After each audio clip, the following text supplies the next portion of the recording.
Big week for the Denver Nuggets last week and some of the decisions that were made. I think I want to start off by initially just saying thank you to both Calvin and Coach Malone. It was an incredibly tough decision for us for a lot of levels, but I think at the very end of the day it was a very tough decision because of the amount of respect that I personally have and that we as an organization have for both of what those gentlemen did for us while they were here. Brought us our first championship, help establish a new culture, new standards that will continue to move on into the future. And, you know, to be frank, neither of them deserved it. And so for that, I apologize. From my position, you know, as a leader of the organization, I needed to be better at different points in time. I could see certain trends behind the scenes with the group, and those were worrisome. But when you have an incredibly talented roster that we have, an incredibly solid group across the board of people, you're able to play through some of that. And so ultimately, you know, I made the decision that I did last week with the hope of kind of rejuvenating the energy of the group and reestablishing some positive thoughts before the playoffs and some belief. And I think that we did that over the last 3 games. Hopefully you can see still a long way to go. But, you know, I think that the initial message that I want to make sure that people understand is that, you know, we give a lot of thanks for what they did. We're pushing forward into the future, and this season is not over yet. So that being said, I'll go ahead and open it up to questions.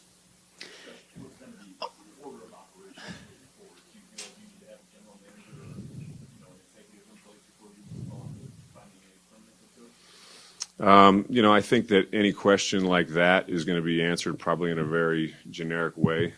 To simply say that my thoughts aren't there because this season's not over. We just finished the season like a freight train, from what I could tell.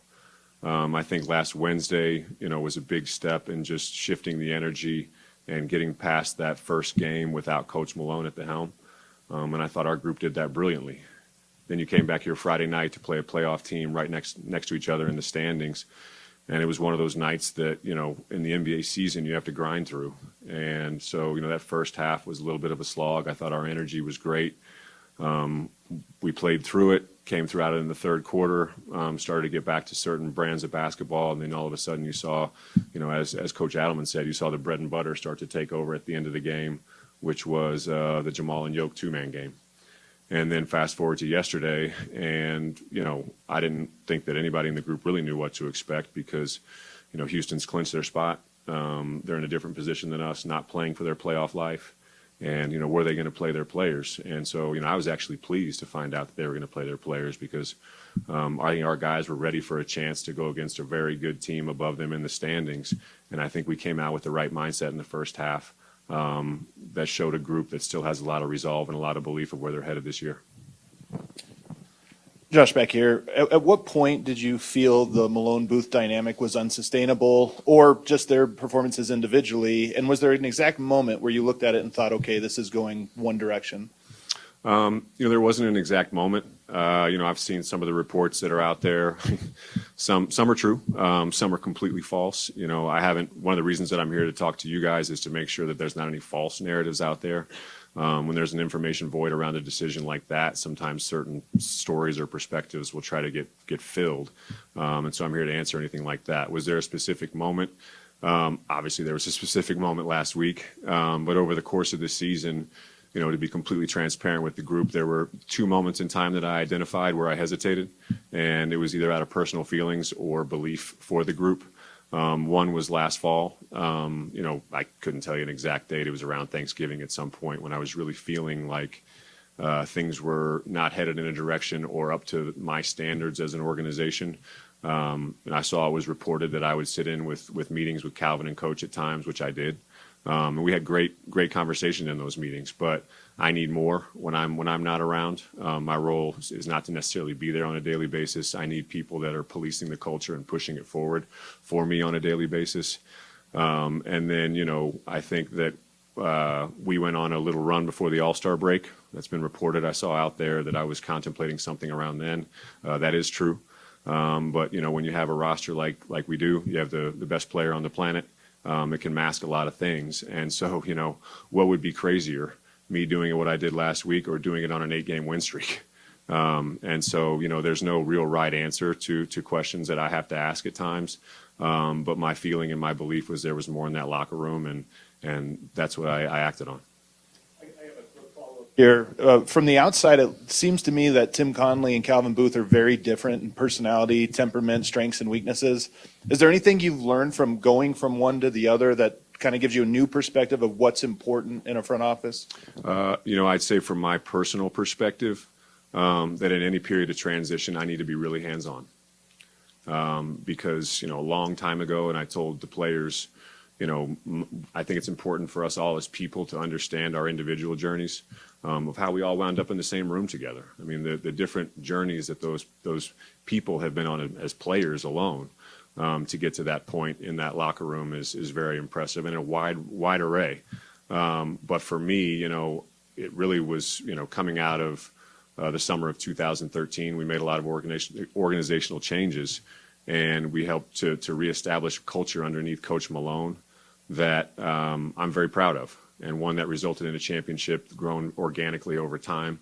And to be frank, I'm very protective of that culture at this point. And that's why I say that I failed both Cal and Mo as a leader, because I let certain things slip to a place that they never should have been. And to be honest, we wound up making a decision last week that, like I said, I hesitated on twice, and I needed to be better for the group. Checking some personal feelings, my respect for both of them, to be a better person for the overall group. And that's why I say what I said earlier. Apologize to both Calvin and Coach. But, when I sat down with them both face to face and had very tough conversations, it came from a place of respect, which I think they both understood. And, I think it is important to make sure everybody understands that I had as positive of a bad conversation as I could have with each of them. Coach Malone was wonderful. Calvin was wonderful. I'm sure they had a wide range of emotions afterwards, but in the room with them at the moment, I think they both handled the conversation about as well as you possibly can. Josh, you said that there are things that you observed that made you make this decision.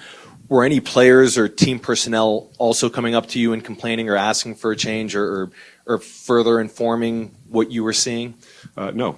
I think that my job and my role as, the relative leader of this organization is to have a read on that and understand, through a feeling. I'm not going to sit down and talk directly with some of our players. My job is to understand the feeling of the group over a period of time, and that's why I landed on the decision that I was in last week. I saw Yoke kind of was quoted somewhere, but I did tell him just very briefly beforehand. Told him the decision had been made, and wanted to know if he wanted to discuss it. I think probably the local people here understand his personality as well as anybody, and so he just kind of nodded. He understood, and onward we were. I know the players in the locker room have an incredible amount of respect for both Coach Malone and Calvin, and especially our tenured guys that won championship with him. So it was very difficult for everybody, but they're mature. The locker room and some of our core players, they're not in their early 20s anymore. These are grown men with families now, and so they were ready for a challenge that I dropped on them, and I think they've responded in an amazing way. Josh, how often did you meet with the two of them? And then you mentioned kind of needing for that to kind of be sustained when you're not there. What was kind of the process of understanding that it was not a tenable situation when you were not in the room to kind of intermediate? I mean, I think that's a great question. That plays out over a period of time. Unfortunately, when I'm not there, that's exactly what I am, is I'm not there. I have a wide array of responsibilities across our businesses at this point. Just like I talked to the team, I mean, last Tuesday was the craziest Tuesday that I could have ever imagined. I had the worst morning that I've had in over 10 years with the Nuggets, followed by the most amazing afternoon I could have ever asked for with Arsenal Football Club. We beat Real Madrid 3-0 in the quarterfinals of the Champions League, and we're going into Spain this week, with a chance to advance. They need to stay focused. They got a lot of things that they're dealing with too, but on a human level, that was a rough Tuesday for me. It was all over the place. But I think that, like I just keep saying, as a group, I think that, they understood and the energy was very flat. Maybe one specific that I didn't quite answer earlier was coming into the locker room after our Sunday night loss versus Indiana. I could feel how flat the room was. And, on a 4-game losing streak heading into the playoffs, with a flat locker room, that was when I understood and I internalized how much I had let this room slip, and that it was not up to the standards of what Denver Nuggets basketball really is.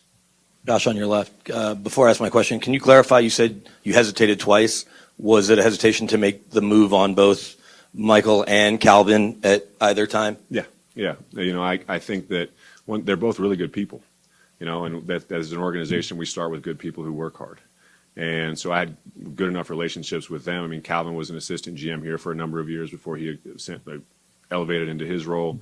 Coach, helped establish the foundation of who we are to this day. So my respect for them as people probably led a little bit into that hesitation, but there's also a lot of other factors that it's my job to understand.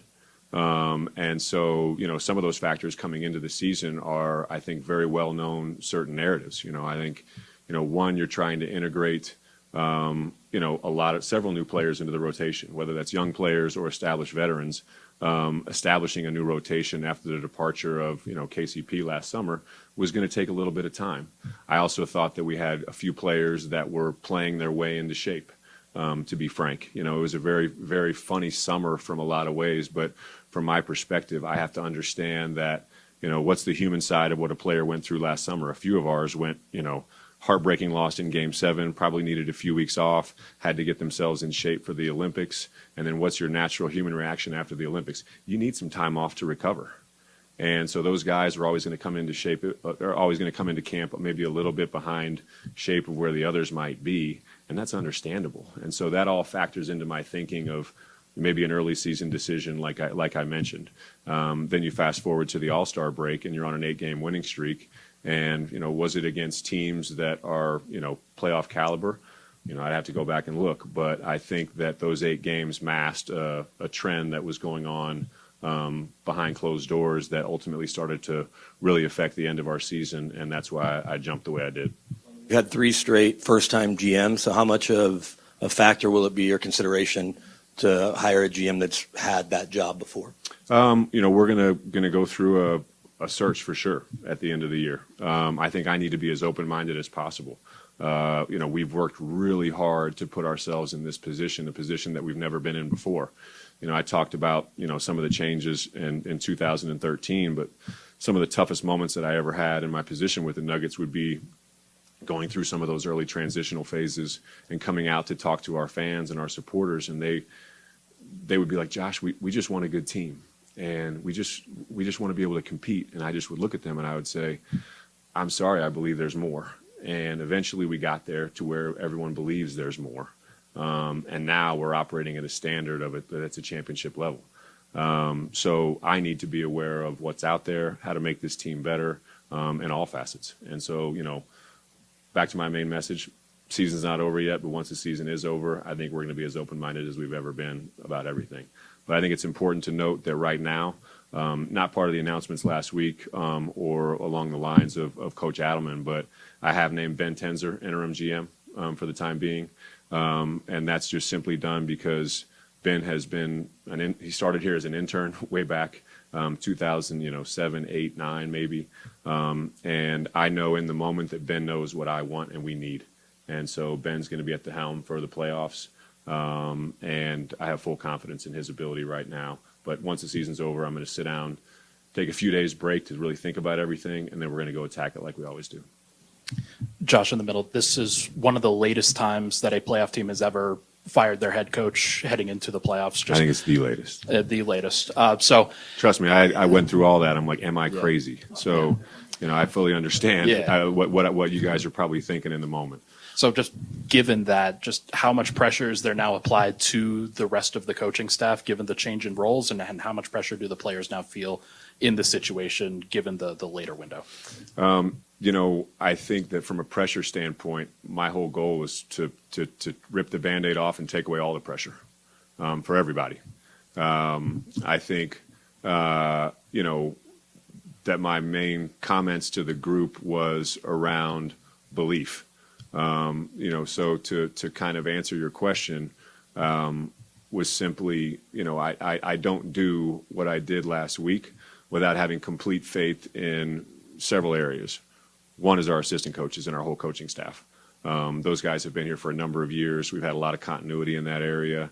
They've been with this group of players for quite some time. And I think they know what they need to do in a moment like this, when the going gets tough. And then 1B, and it's really just 1A or 1B, it doesn't really even matter, is my complete belief in the players. It's a veteran group. Several of them have won championships. They know what the standards are. They know what they're about to head into. And so, I think that with those two areas as kind of your pillars of trust and belief, you can make a decision like you did last week. And while you don't feel good about it, you might feel a little more comfortable knowing that those are your two pillars that you're going to turn and face to. And so I think that, from a pressure standpoint, there is no pressure. We talked about being vulnerable as people, and I think that the decisions that got made last week thought that, maybe that made this group more vulnerable. But, I think Yoke's quote was pretty much spot on. Josh, are you going to be more hands-on in your role with the organization moving forward? I don't know if I'll be any more or less. I think that, from my perspective, I've always been pretty hands-on in a way, maybe more so than some people realize. What does that mean? I'm not 100% sure, but, I think with my background, it's natural for me to kind of think about it some. I live and breathe this stuff. This is what I do. This is what I've done for the last 15 years. And so, if anybody has a good read on the group, hopefully it's relatively me at my level. But, I'm never going to be somebody that's saying what player to pick or anything like that. I've moved way past that in my career and my roles and my responsibilities. That doesn't mean my basketball instincts won't kick in. There's a good example, like when Calvin is wanting to trade up in the draft to take a guy like Peyton Watson, and we're going to use a future asset. In that moment, you better believe my basketball instincts kick in, and I know all of the data around one-year former McDonald's All-Americans and their success level in the NBA. And so in that moment, our minds will come together in a way that hopefully help us make a sound decision for the organization when you're using some of the assets and you're in the position that we're in. If that makes sense. Yeah. Josh, this is 3 parts to the same question, but there are a lot of different types of coaches, developmental strategists, leaders. Same with front office, people that are good at finding value, good at making trades. Do you have a sense of which of those is most important to you in this moment that'll inform who you hire? And then, to what extent do you think Nikola should be involved in any conversations about who's brought in? I think what I would say, Adam, in what you've described your question is finding value where others may not. And that's going to be a big area of what we need to be going forward. We have the best player in the world. I think that we've got a great roster, and there's some really good players in there that know how to win, and they seek the moment at the highest level, which, I saw some stuff out there. Well, Nikola Jokic has never had, an all-star, teammate. I was like, he's got some teammates that are ready for that big moment, and they're not afraid of it. And there's a lot of all-stars out there that can't say that. And so, back to Jokic, and I saw DA's quote about him. If he doesn't win MVP, it's hands down the best season ever not to win an MVP. And I know that I'm saying that in biased lenses about our guy in there, because I've watched him grow from, an 18-year-old rookie up there working with his 2 brothers into a 3-time MVP, a finals MVP, and hands down the best player in the world. But I understand there's a lot of different things that go into that vote. And, if he doesn't win it, I'm sure there's going to be a player, that is very, very deserving. Because, you get into those discussions about MVPs, and it's almost like you can't have an argument for one without trying to tear down the other. And I think we've watched some of the highest level basketball be played across the board this year, all over the place. There's so much skill in the league these days. And to see what Jokic is doing is just amazing. But back to your question about finding value, I think we have to be open-minded towards everything, whether that's player trades, seeing value in the draft where others might not, or perhaps, finding a skill set that fits with our roster in a way that other people might not see. And so we got to be open-minded on all fronts. Josh, speaking of open-mindedness, one of the narratives that went into the vacuum, and how the game goes with that, was someone in the organization may have wanted to move Michael Porter Jr. The Kroenkes didn't want to move him. When it's not a Mizzou Mafia question, it's sort of is there any truth to that first off, and what do you see Michael's role with this organization going forward? I did see that somewhere, and, if it wasn't such a serious accusation, I would probably laugh a little harder. But, first of all, I'll say I'm incredibly proud of Michael. Let's talk about him on a human level and what he's been through. I mean, several back surgeries, being told that he was never going to play again, slipping in the NBA draft to a place where we were privileged enough to take a player that talented, then working through the setbacks that he's had, not only on the court with his back, but, off the court in his personal life as well.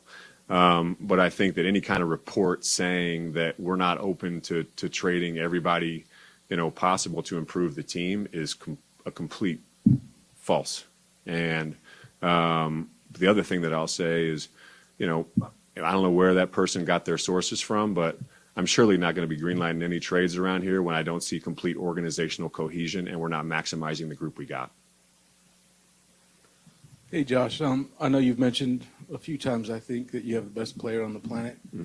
And I'm wondering, what does capitalizing on Joker's prime years, how much did that drive your decision of last week, and how much will it drive the decisions you will make in the offseason as far as a new GM, a new coach, contract extension, that sort of thing? Yeah, I mean, you have a responsibility when you have a player like that, especially obviously in his prime.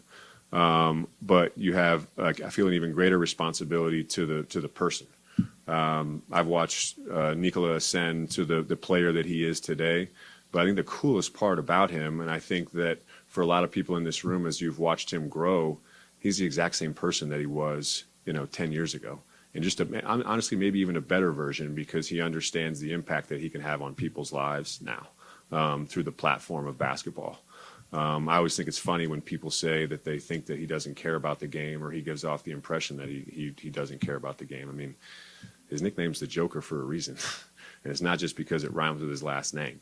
That's his personality. But it's hard to get a read on who he is, and he's very private.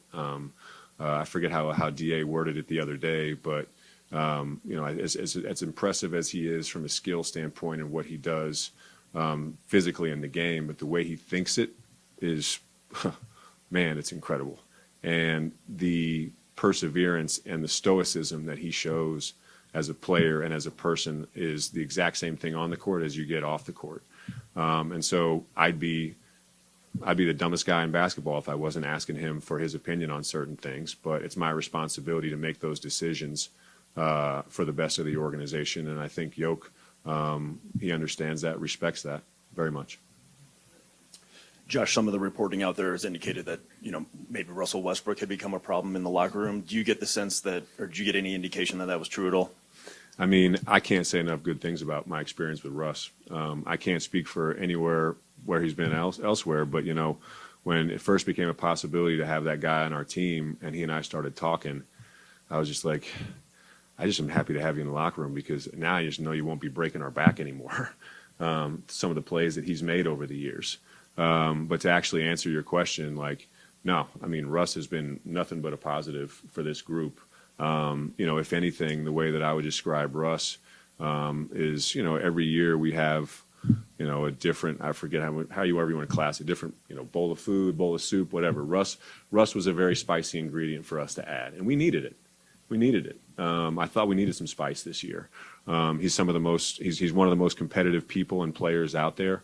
And I think as long as we're channeling that in the right direction, Russ's heart is 100% always in the right place. Because, a lot of guys in our locker room, we do have some young players in there. I mean, I don't know if this is true or not, but I'm sure they grew up looking at Russell Westbrook as one of their idols in a lot of way. And so I think the cool thing about Russ is that, one, that competitive fire gets him going. But at this stage, who he is as a person, I think he understands the impact that he can have across the board. And it's just making sure that we're harnessing that and pointing in the right direction. And he's an unbelievable teammate, unbelievable person, and we're lucky to have him. Josh, what was your conversation like with David when you told him he was going to be the interim head coach? How did you decide on him being the interim, and how much of an audition is this playoff run going to be for him?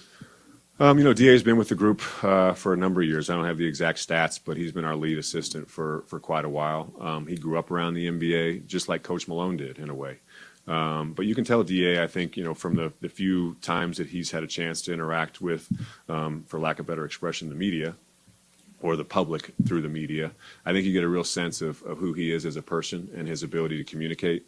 It might be different if we were trying to throw somebody in from the outside on the fly right now, but DA knows that group. He knows the type of communication I think that they need, especially right now. And while he hasn't been in that chair, head coaching chair before, he's more than ready for it. I think Patrick Waugh had a great quote one time. He's like, I read this funny stat sometime that, first year head coaches always have to have game one somewhere or something like that. And DA had to have game one somewhere at some point. And last week it just happened to be for him in Sacramento. But I think that the group has full faith in him leading us going forward. But as they know in that locker room, it's going to take everybody, and especially from this point forward. We worked our butts off over the last week, got progressively better, put ourselves in a position where we can now have a few days off before the playoffs. But I think that we'd be remiss if we didn't at least acknowledge what's coming into this building, and that I think is probably the NBA team playing the best of anybody right now. I don't know what the Clippers stats are over the last 15, 20 games or so, but they've been playing unbelievable basketball, and this group is going to be challenged to the utmost, because I know the amount of respect that we have for them, the players they have, the coaching staff they have, and we better be ready because they are playing the best basketball of anybody in the league, and the West is an absolute bloodbath. But we got some pretty good players too. We got some great coaches, and we'll be ready.